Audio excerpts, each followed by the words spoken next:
अग्निवीर क्या है? अग्निवीर का सच्चा मतलब है कि जो गरीब लोग हैं उनको हम पेंशन नहीं देना चाहते, उनको हम शहीद का दर्जा नहीं देना चाहते, उनको हम कैंटीन नहीं देना चाहते। अमीर लोग हैं उनको यह सब मिल जाएगा, मगर जो जवान है, जो शहीद होने के लिए तैयार है, वो दो तरीके के बन रहे हैं। एक अग्निवीर, उसको गोली लगेगी तो आप उसको कहेंगे भैया आप तो शहीद ही नहीं हो, आपको कुछ नहीं मिलने वाला, आप मर जाओ, हमें कोई फर्क नहीं पड़ता। और नॉर्मल जवान जिसको कहेंगे हाँ भैया आपको मतलब पेंशन मिलेगी, आपको शहीद का दर्जा मिलेगा। तो आप सोचिए चाइना से युद्ध होगा, एक अग्निवीर और एक नॉर्मल जवान लड़ रहा होगा। अग्निवीर क्या सोचेगा? अग्निवीर सोचेगा भैया अगर मुझे कुछ हो गया तो मेरी परिवार की कोई देखभाल नहीं करेगा, और अगर इसका कुछ हुआ तो इसकी पूरी रक्षा होगी, इसकी पेंशन मिलेगी, इसके परिवार की रक्षा होगी। तो आर्मी का मोराल तो आपने वहीं खत्म कर दिया, आर्मी में फूट वहीं डाल दिया आपने। तो इसलिए हम अग्निवीर को खत्म करने जा रहे हैं। और मैं चाहता हूं कि आप थोड़ा पॉलिटिकली सोचिए, पॉलिटिकली एक्टिवेट होइए। आप 90% में से हो, आपकी शक्ति है, आप शक्ति अपनी पहचानो। मैं हैरान हो गया कि 1,50,000 अग्निवीर हैं, एक्स अग्निवीर, सॉरी, जिनको मतलब आर्मी ने एक्सेप्ट किया था उनको फिर बाहर निकाल दिया, पेंडिंग। बट मैं आपको सच बताऊं, जितनी आपकी आवाज होनी चाहिए उतनी आपकी आवाज नहीं थी। यह रियलिटी है। अब उसका कारण है कि मीडिया भी आपके खिलाफ, कॉर्पोरेट इंडिया भी आपके खिलाफ, सरकार आपको धमका रही है, शासन धमका रहा है, फोटो ले रहे हैं, कह रहे हैं जॉब नहीं मिलेगी, वो सब है। मगर 1,50,000 लोगों में शक्ति भी बहुत है। वही तो पाकिस्तानी, खालिस्तानी, वो सब। और आपके अंदर देशभक्ति का सच्ची आग है, आपके अंदर है, और आपको वो आतंकवादी कह रहे हैं। और पूरा मीडिया कह रहा है, वो पूरा का पूरा मीडिया कह रहा है, वो किसानों को कह रहे हैं, आपको कह रहे हैं। तो ये इसलिए मैं चाहता हूं कि हम एक साथ काम करें, और अगर हम आपकी मदद कर सकें, आपको आपके लिए आर्मी में रास्ता बना सके, तो हम पूरी कोशिश करके आपके लिए रास्ता बनाएंगे। अब आपकी कोई स्कीम जो है वो एक्चुअली इंडियन आर्मी का स्कीम नहीं है। जब हमने थोड़ी गहराई में पता लगाया तो जब ये स्कीम बनाया गया, ये स्कीम आर्मी के लोगों ने नहीं बनाया है। जैसे नोटबंदी हुई थी, जहां फाइनेंस मिनिस्टर से नहीं पूछा गया, आरबीआई से नहीं पूछा गया, सीधा बाईपास कर दिया गया, पूरा सिस्टम बाईपास कर दिया गया। वैसे ही अग्निवीर स्कीम को बनाने में पूरा सिस्टम बाईपास कर दिया गया। यह प्रधानमंत्री के ऑफिस में डिसीजन लिया गया, एनएसए ने डिसीजन लिया, नेशनल सिक्योरिटी एडवाइजर ने डिसीजन लिया, आर्मी से नहीं पूछा, बाकी फोर्सेस से नहीं पूछा। तो एक गलती तो स्कीम है कि स्कीम ही गलत है, मगर दूसरी गलती यह भी है कि आपने ये स्कीम लागू किया, मगर जिन लोगों के लिए आप स्कीम बना रहे हो, ना आपने उनसे पूछा, ना आपने सेना से पूछा, ना आपने हिंदुस्तान के डिफेंस एस्टेब्लिशमेंट से पूछा। मतलब आपने पूरा का पूरा कॉन्स्टिट्यूशन, पूरा का पूरा सिस्टम बाईपास कर दिया। हमने अपने मैनिफेस्टो में साफ लिख दिया है कि अग्निवीर स्कीम को हम रद्द कर देंगे, खत्म कर देंगे। अब मैं जानता हूं कि आप ताली बजा रहे हो, बट आपका नुकसान तो हो गया है। एक प्रकार से आपको तो चोट लग गई है, और आपने एक सपना देखा था, आर्मी में जाने का सपना देखा था, देशभक्ति का सपना था, वो सपना अभी पूरा नहीं हुआ है।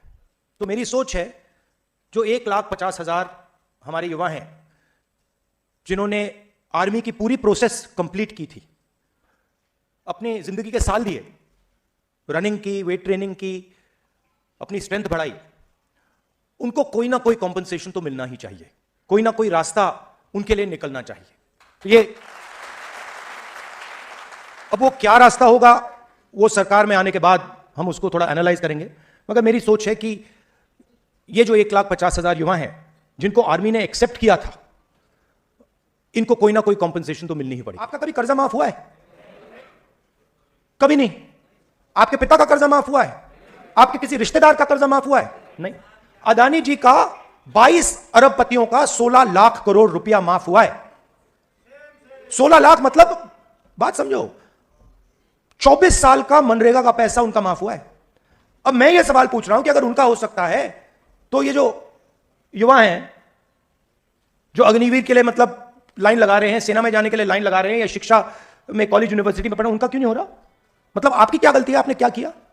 क्यों? क्योंकि आपकी भागीदारी नहीं है। आप ना मीडिया में हो, ना कॉर्पोरेट इंडिया में हो, ना स्कूल कॉलेजेस चलाते हो, ना सरकारें चलाते हो। आपको वो फोन दे देते हैं। इंस्टाग्राम यूज करते हो आप लोग? देखते हो ना इंस्टाग्राम? आप लोग इंस्टाग्राम पे हो, रील देख रहे हो।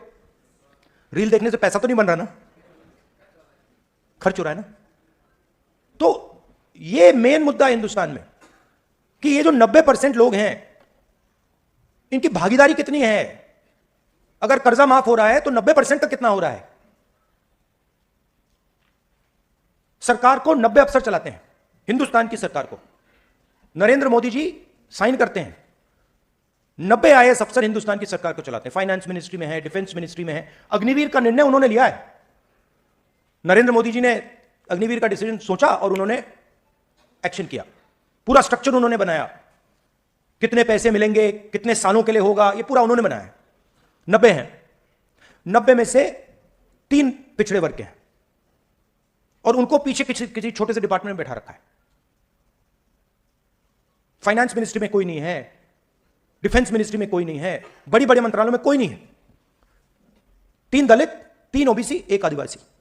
और अगर आप बजट को देखेंगे तो अगर हिंदुस्तान की सरकार 100 रुपए खर्च करती है तो जो 90% आबादी वाले हैं वो 6 रुपए 10 पैसे का निर्णय लेते हैं। पहले पब्लिक सेक्टर हुआ करता था, आर्मी हुआ करती थी, ये सारे के सारे रास्ते बंद किए जा रहे हैं। पहले ओबीसी को, दलित को, गरीब जनरल कास्ट को पब्लिक सेक्टर में नौकरी मिल जाती थी, सेना में जा सकते थे, पेंशन मिलती। मेरे मुताबिक 2 प्रॉब्लम्स हैं। अभी चुनाव हो रहा है और कॉन्स्टिट्यूशन पर, संविधान पर पूरी फुल अटैक किया जा रहा है। हिंदुस्तान में 15% दलितों की आबादी है, ठीक है? 8% आदिवासियों की है। आप जानते हो पिछड़े वर्ग के कितने लोग हैं हिंदुस्तान में? यहां पे पिछड़े वर्ग के लोग हैं ना, है ना? आप जानते हो आपकी आबादी कितनी है? देखो, किसी को नहीं मालूम। 50, 55, 52, 73, 85, 76, 64, मतलब जो भी नंबर निकाल लो। बट ये बहुत बड़ी प्रॉब्लम है, क्योंकि दलितों को मालूम है, आदिवासियों को मालूम है, मगर जो हिंदुस्तान का सबसे बड़ा वर्ग है, जो इस देश को बनाता है, चलाता है, उसको यही नहीं मालूम उसकी आबादी कितनी है। अब आप कहोगे तो क्या हुआ? जवाब देता हूं। आप नेशनल मीडिया देखिए, नेशनल मीडिया पूरा नैरेटिव बनाता है। मीडिया में आपको अग्निवीर के बारे में तो कुछ नहीं दिख रहा ना? मीडिया में आता है अग्निवीर? कहीं नहीं आता ना। 1,50,000 लोगों को नुकसान हुआ है, मगर कहीं नहीं आता। आपको मालूम है क्यों नहीं आता है? मीडिया आपका नहीं है। मीडिया में ना एक दलित है, ना एक आदिवासी है, ना एक पिछड़े वर्ग का व्यक्ति है, ना एक गरीब जनरल कास्ट का व्यक्ति है। 2-3% का मीडिया है, और जो हिंदुस्तान के बड़े बड़े अरबपति चाहते हैं वो मीडिया में आता है। तो मीडिया में आपकी कोई भागीदारी नहीं है, इसलिए आपकी आवाज कोई नहीं सुन रहा। आपका उसमें कोई है ही नहीं। कॉर्पोरेट इंडिया को देखिए, 200 सबसे बड़ी कंपनियां, जहां आप शायद जॉब ढूंढने की कोशिश करोगे, उनकी लिस्ट निकालिए, उनके मालिकों की लिस्ट निकालिए, उनमें आपको एक पिछड़ा नहीं मिलेगा, एक दलित नहीं मिलेगा, एक आदिवासी नहीं मिलेगा, एक गरीब जनरल कास्ट का नहीं मिलेगा। अरबों रुपए उनको दिए जाते हैं। 16 लाख करोड़ रुपए उनका कर्जा माफ किया गया है। आप जीएसटी देते हो ना? जीएसटी देते हो ना? ये आपने शर्ट पहनी है, कितने की खरीदी आपने? हाँ, ये आप 28% जीएसटी। आप ज्यादा जीएसटी देते हो, अदानी ज्यादा देता है? जितनी आप देते हो उतनी वो देता है। अगर वो शर्ट खरीदेगा, आप 28 दोगे तो वो भी 28 देगा, आप भी 28 दोगे। जीएसटी एक जैसे दे रहे हो, पूरा का पूरा पैसा उनको जा रहा है, आपको 1 रुपया नहीं। मैं पिंकू कुमार, गया बिहार से, ओबीसी जाति। मैं वही जो भाई लोग बता रहे हैं, 1.5 लाख युवा पीड़ित अभी तक घूम रहे हैं, दर दर की ठोकरें खा रहे हैं, पैसे नहीं घर से मिल रहे हैं, नहीं जुट पा रहा है गार्जियन से आके। यहाँ बंगला साहिब गुरुद्वारा में खाना खाया जा रहा है, फिर लात मार के भगाया जा रहा है। फिर वही ट्रेन पकड़ के वहाँ भी टीटी भी घुसा मार रहा है, ट्रेन में जगह भी नहीं मिल रही है। बाथरूम के गेट पे सो के जाते हैं, आते हैं। वंदे वंदे भारत, वंदे भारत, वंदे भारत। वंदे भारत हम लोग का नसीब ही कहा है साहब। वही बात बताने आए हैं कि जो बीजेपी बता रहे हैं कि हमारी कांग्रेस की सरकार आएगी तो मंगलसूत्र होता है जो माँ पहनती है वही बेच देगी कांग्रेस। तो हमने सोचा कि हमारा जो खाया है पैसा, जो 1.5 लाख युवा का जो हम लोग गिरवी रख के पैसा पढ़ाई कर रहे थे, संस्था में दिए, माँ का गहना बेचे और खेत का गिरवी भी धर दिए हैं सर, और उसका भी संस्था में पैसा जो अति भी कर दिए हैं। अभी तक गहना भी नहीं छुट पाया, नहीं अति भी छुट पाया है। तो और हम लोग का वही बीजेपी बता रहा था कि कांग्रेस की सरकार आएगी तो मंगलसूत्र बेच के माँ का अति कर लेगा। तो हमने क्या कहा कि चलो आप लोग भी तो वही किए जो हम लोग को करना था, अति कर दिए, जो पेंडिंग युवा को अति बेरोजगार बना दिए। और वही हम लोग को गर्जियन बोलते हैं, जो बूढ़ा लोग है वहाँ गांव घर का, जो बोले कि गांधी युग में अच्छा शिक्षित लोग आ रहे हैं, उन लोग से जाकर मिलो। तो अभिलाष भैया हम लोग के साथ यूट्यूब द्वारा हम लोग को सहारा मिला, फिर कर्नल रोहित चौधरी सर हम लोग को फिर इतना अधिक पहुँचाए हम लोगों को यहाँ तक। और देखते हैं हम लोग आज अभी तक जगाए हुए हैं कि राहुल सर अब हम लोग को कुछ करें। हम लोग बहुत दर की ठोकरे गांव घर से, हम लोग को शादी भी हुआ, माँ का भी गहना नहीं बचा पाए, और हमारा शादी ठीक हुआ था कि लड़का अब तो जॉब पा लिया है। तो जॉब पा लिया तो न माँ का गहना बचा, न पत्नी को हम अब मंगलसूत्र पहना पाए हैं। वही अब गांव से निकलते हैं तो बोलता है कि ये कौन जा रहा है, ये तो नकली फौजी है घर से का। वही सब ताने मारते हैं हम लोगों को, जो और पड़ोस तो खुश है कि हाँ चलो नकली फौजी यहीं, अब ये कुछ नहीं कर पाएगा। अब शादी भी नहीं हो रही है, जो लाते थे कि चलो ये लड़का फौजी बन गया, अब वो भी नहीं ला रहा है कि अब तो ये नहीं बेरोजगार हुआ है, अब वो भी नहीं आ रहा है कि हाँ ये लड़का का शादी होगा कि नहीं होगा, वो भी खत्म हो गया है। ये जो आपसे यही है कि हमारा ये भर्ती पूरा करवा दें आप लोग से, यही। नहीं, हम तो पूरी कोशिश करेंगे कि कोई ना कोई कॉम्पनसेशन 1,50,000 युवाओं को कोई ना कोई कॉम्पनसेशन तो हम देंगे। आखिरी बात, ये जो बोल रहे हैं मोदी जी बोल रहे हैं हमारी महालक्ष्मी योजना है, पता नहीं आपने सुनी है नहीं सुनी है? सुनी है। पहली बार दुनिया की कोई भी सरकार महिलाओं के बैंक अकाउंट में सीधा पैसा डालने जा रही है, और 10-15 हजार रुपए नहीं, 10-15 हजार रुपए नहीं, 1 लाख रुपए साल के हिंदुस्तान की सबसे गरीब महिलाओं के बैंक अकाउंट में डाल दें। 8,500 रुपए महीने के 1 लाख रुपए साल के गरीब परिवारों के बैंक अकाउंट में, महिलाओं के बैंक अकाउंट में हम डाल रहे हैं। तो मोदी जी को थोड़ी घबराहट है, इसलिए ये उल्टी सीधी बात बोल रहे हैं सर। तो हम मगर पूरी मदद करेंगे भैया, हम पूरी कोशिश कि हमारा ये मिशन कंप्लीट हो जाएगा। मिशन आपका कर देंगे। अब जैम हो रहे हैं, आपकी शादी भी हो जाएगी। अभी तक चप्पल टूटल पहन के घूम रहे हैं इधर उधर सर। शादी हो जाएगी। मैं आऊंगा आपकी शादी में। नमस्कार, मेरा नाम ऋतु है, मैं बहादुरगढ़ हरियाणा से बिलोंग करती हूँ। मेरे पिताजी एक किसान हैं, मैं आम किसान परिवार से बिलोंग करती हूँ। मेरा सवाल यह है कि महिलाओं को मानसिक तौर पर और शारीरिक तौर पर योग्य नहीं समझा जाता कि वो आर्मी में जाकर अपना योगदान दें, और मेरा सपना है कि मैं कमांडो फील्ड में जाके एक कमांडो बनूँ। और जहाँ तक बात की जाए अग्निवीर महिलाओं की, वह अपनी क्षमता को प्रदर्शित कर भी वापस उसी मानसिकता में उनको लौट कर आना होता है। तो मेरा सवाल आपसे यह है कि आप अग्निवीर महिलाओं के लिए और महिलाओं की भर्ती को लेकर सेना में आपकी क्या योजनाएं हैं, अगर आपकी सरकार आगे आने वाले टाइम में आती है? नहीं, देखिए, अग्निवीर को तो हम हमारे मैनिफेस्टो में लिखा है कि हम खत्म कर रहे हैं, तो अग्निवीर को तो स्क्रैप करा जाएगा अगर हमारी सरकार आएगी। जो पहला सिस्टम था, जो परमानेंट सिस्टम था, पेंशन वाला सिस्टम उसको हम फिर से लागू करेंगे। जहां तक महिलाओं की बात है, देखिए, ये अंत में ये डिसीजन सेना का होता है, मगर मेरी पर्सनल राय है कि महिलाओं को भी सेना में एक्सेस मिलनी चाहिए और जगह मिलनी चाहिए। बट अंत में ये डिसीजन, ये सेना का डिसीजन है, और ये सेना को डिसाइड करना चाहिए कि कहां, किस प्रकार से और कितनी महिलाओं को वो यूज कर सकते हैं। मगर मैं चाहता हूं कि ज्यादा से ज्यादा महिलाओं को सेना में, वायुसेना में, नेवी में जगह। सर, लेकिन अगर देखा जाए कमांडो की भर्ती में सिर्फ 3% महिलाएं हैं जो कमांडो के लिए अप्लाई करके आगे बढ़ी हैं। उनके लिए अपॉर्चुनिटी को पहले ही बंद कर दिया जाता है, क्योंकि ये मानसिकता ऑलरेडी है समाज के अंदर कि वो शारीरिक तौर पर सशक्त नहीं है आगे बढ़ने के लिए। तो इस चीज़ को लेकर आपकी क्या राय है? आप आगे क्या करेंगे ताकि महिलाओं के लिए अपॉर्चुनिटी गेट खुल जाए? नहीं, देखिए, आजकल मॉडर्न वेपनरी के साथ शारीरिक मतलब इतना डिफरेंस, इतना असर नहीं पड़ता है। मॉडर्न वेपनरी के साथ जो काम, मतलब अगर आपने राइफल मारी, मैंने राइफल मारी, मतलब मरेगा तो दोनों से मरेगा, ये तो बात नहीं है। तो मैं इस बात को एक्सेप्ट नहीं करता हूं कि महिलाएं ये काम नहीं कर सकती हैं। कमांडो बन सकती हैं, सब कुछ कर सकती हैं। तो हम एवेन्यूज़ बनाएंगे और हम सेना से, पैरामिलिट्री से बात करके कोशिश करेंगे कि ज़्यादा से ज़्यादा महिलाएं आर्मी में और स्पेशल फोर्सेस में जा पाएं। धन्यवाद सर। मैनिफेस्टो में हमने लिखा है, थोड़ी सेंसिटिविटीज होती हैं, बट वो आर्मी के नॉलेज में है, तो वो उनका थोड़ा डिसीजन होता है, मगर हम जरूर उनको सजेस्ट करेंगे कि ज्यादा से ज्यादा महिलाओं को जगह दें। मेरा नाम जय मौर्य है और मैं काशी हिंदू विश्वविद्यालय का मैं छात्र रहा हूँ। तो जो विश्वविद्यालय में एक राजनीति का जो माहौल रहा है, तो उस पर मेरा प्रश्न है कि हमारे देश की जो आबादी है, लगभग 50% जो आबादी है वो 30 साल से कम युवाओं की है। और जो राजनीति की जो युवाओं की राजनीति जो पहली सीढ़ी है, कहीं ना कहीं विश्वविद्यालय को माना जाता है। परंतु ये देखा गया है कि पिछले कुछ सालों से विश्वविद्यालयों में शासन के चुनाव को बंद कर दिया गया है। तो किस तरीके से युवाओं की राजनीति में भागीदारी बढ़ेगी, इस पर आपका क्या एक्शन रहेगा और क्या चीज़ें रहेंगी? नहीं, मेरी व्यू है कि विश्वविद्यालय में इलेक्शंस होने चाहिए, राजनीति होनी चाहिए।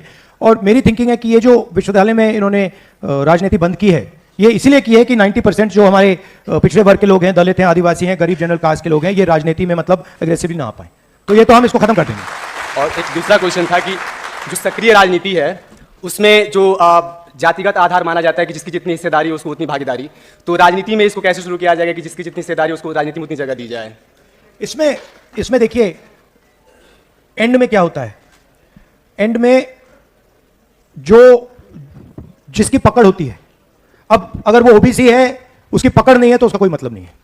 जिसकी पकड़ होती है उन लोगों को, चाहे वो ओबीसी हो, दलित हो, पिछड़े वर्ग का हो, जनरल कास्ट का हो, जिसकी पकड़ हो, जिसकी जमीन से पकड़ हो, उसको प्रमोट करना चाहिए पार्टी में। इस बार अगर आप देखें, हमारे टिकट्स में हमने बहुत ज्यादा, पहले से बहुत ज्यादा ओबीसी वर्ग के लोग हमने दिए हैं, आदिवासी लोग दिए हैं, दलित तो देते ही हैं। तो तुम्हारी कोशिश है, बट मुझे लगता है कि नई जनरेशन के लोगों को आना चाहिए, आप लोगों को आना चाहिए, और हम आप लोगों के लिए जगह बनाने के लिए बिल्कुल तैयार हैं। हम रुके हुए हैं कि आप जैसे लोग आएं और हम आपको कांग्रेस पार्टी में प्रमोट करें। मैं बोलूंगा नमन प्रयागराज, साथ में रितु भी इधर आ जाए तो हमारे लिए थोड़ी आसानी होगी। नमन, उसके बाद रितु हरियाणा।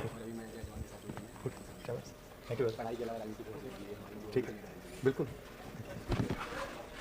मैं पंकज कुमार गया बिहार के रहने वाला हूं और मैं अम्बेडकर जाति अति पिछड़ा जाति से बिलोंग करता हूं। सर, मैं अपना समाज में, अम्बेडकर समाज में, मैं फर्स्ट बार आर्मी को भर्ती देखा था, जिसने 3 से 4 साल हमने प्रैक्टिस किया, तो लास्ट एज में मेरा आर्मी का पूरा प्रक्रिया हमने पास कर ली। तो सर, पूरा प्रक्रिया हमने पास कर ली तो सरकार ने मेरी भर्ती को पूरा रद्द कर दी, तो पढ़ाई लिखाई के लिए तो सर पैसा की भी ज़रूरत होती है, तो हमने माँ का भी गहना गिरवी रखा, खेत भी इजारा धरा सर। तो बहुत स्थिति बहुत दयनीय हो गई सर, और ऊपर से मेरा भर्ती भी कैंसिल हो गया, और इसका मैं बहिष्कार किया, रोड पे बहिष्कार इसको किया, तो मेरे ऊपर मुकदमे लगे जिसमें 12 धारा मेरे ऊपर लगे, और जब 12 धारा लगे तो हमें जेल में बंद कर दिया 3 महीने के लिए। हम 3 महीने जेल में रहे।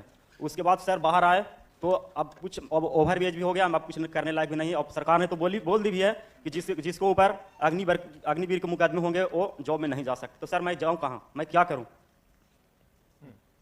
और सर मेरे पास पैसा भी नहीं था दिल्ली आने के लिए। मेरे घर में 3 kg चना था, वो चना बेच के आया जिसमें 90 रुपया मेरे पास था। करूँ तो क्या करें सर? तो मैं आपको, हमारे मैनिफेस्टो में हम एक नई योजना लाए हैं। जी सर। शायद वो आप जैसे युवाओं के लिए ही डिजाइंड है। उसको हम कहते हैं पहली नौकरी पक्की। मनरेगा में रोजगार का अधिकार मिलता है, मजदूरी का अधिकार, मजदूरी करने के लिए सरकार अधिकार देती है। अब हम पहली नौकरी का अधिकार हिंदुस्तान के युवाओं को देने जा रहे हैं। तो कैसे होगा? हिंदुस्तान में ग्रेजुएट्स, कॉलेज यूनिवर्सिटी वाले, डिप्लोमा होल्डर्स को यह अधिकार मिलेगा। पब्लिक सेक्टर में, प्राइवेट सेक्टर में, सरकारी ऑफिसेज में, सरकारी अस्पतालों में, सरकारी कॉलेजेस, यूनिवर्सिटीज में 1 साल की गारंटीड जॉब मिलेगी। 8,500 रुपए महीने के, 1 लाख रुपए साल के आपके बैंक अकाउंट में जाएंगे। ये अप्रेंटिसशिप का रास्ता है। एक प्रकार से 1 साल की जॉब कम ट्रेनिंग हम हिंदुस्तान के सारे बेरोजगार युवाओं के लिए अधिकार देने जा रहे हैं। तो उससे आपको जॉब मार्केट में एंट्री मिल जाएगी। सीधा सा आइडिया है। जैसे ये बड़े बड़े बिजनेस वाले होते हैं, इनके बच्चों को ये अपनी कंपनी में नौकरी दे देते हैं, उसको वो अप्रेंटिसशिप कहते हैं। 6 महीने की नौकरी होती है, 1 साल की नौकरी होती है। तो वैसे ही वही सुविधा हम हिंदुस्तान के हर बेरोजगार युवा को दे रहे हैं कि आप सरकार से अगर 1 साल की नौकरी मांगोगे, सरकार को आपको देने ही होगी। सरकार मना नहीं कर पाएगी। प्राइवेट सेक्टर में, पब्लिक सेक्टर में, अलग अलग संस्थाओं में वो नौकरी मिलेगी। 8,500 रुपए महीने के, 1 लाख रुपए साल के आपके बैंक अकाउंट में, आपकी ट्रेनिंग, और उसके बाद अगर आपने अच्छा काम किया तो वो परमानेंट जॉब आपको वहां मिल जाएगी। तो ये कांग्रेस पार्टी का एक आइडिया है। मैं नमन इलाहाबाद का रहने वाला हूं और उत्तर प्रदेश में का रहने वाला हूं। उत्तर प्रदेश में को एक दूसरे नाम से जाना जाता है, जिसको भर्ती स्कैम प्रदेश के नाम से जाना जाता है। तो सर, मैं आपसे ये सवाल करता हूं कि जो उत्तर प्रदेश का युवा है वह किसी न किसी भर्ती परीक्षा की तैयारी करता है उत्तर प्रदेश में आकर के इलाहाबाद, जिसको रोजगार फैक्ट्री के नाम से जाना जाता है। इलाहाबाद में विश्वविद्यालय है, इलाहाबाद यूनिवर्सिटी, जिसको रोजगार फैक्ट्री के नाम से भी जाना जाता है। और हर एक युवा उत्तर प्रदेश में एक नौकरी की आस से आता है, परंतु जो भी छात्र युवा वहां करके नौकरी की तैयारी करता है उसको किसी न किसी भर्ती के नाम पे छला जाता है। छलावा इस प्रकार होता है कि पहले भर्ती के नाम पे आवेदन निकाले जाते हैं और आवेदन के नाम पे छात्राओं से फीस ले लिया जाता है, और आखिरी में जब चरण आता है परीक्षा देने का, तो परीक्षा देने के बाद छात्रों को बताया जाता है कि पर्चा लीक हो गया। इस तरह से एक छात्रों का एक शोषण किया जाता है। इस तरह क्या आपकी सरकार जब बनेगी तो क्या उत्तर प्रदेश में पर्चा लीक का और भर्तियों में धांधली का जो मामला उजागर होता है उत्तर प्रदेश में सबसे ज्यादा होता है, तो क्या यह बंद हो पाएगा कि नहीं? हमने मैनिफेस्टो में लिखा है कि हम एक नया कानून लाएंगे। पेपर लीक में हम 2 चीजें कर रहे हैं। एक नया कानून लाएंगे, सख्त कानून होगा, जो भी ये काम करेगा उसके खिलाफ जबरदस्त हम कार्रवाई कराएंगे। और दूसरी बात, ये नया फैशन बना है कि प्राइवेट कंपनियां एग्जाम दे रही हैं, तो हम ये बंद कर देंगे और पब्लिक जो एग्जाम्स हैं ये सिर्फ सरकारी देता है। तो ये 2 हमारे आइडियाज हैं इस पे। अगर आपके कोई सुझाव हैं हम उनको भी इनकॉर्पोरेट कर सकते हैं। ठीक है, थैंक यू। रितु।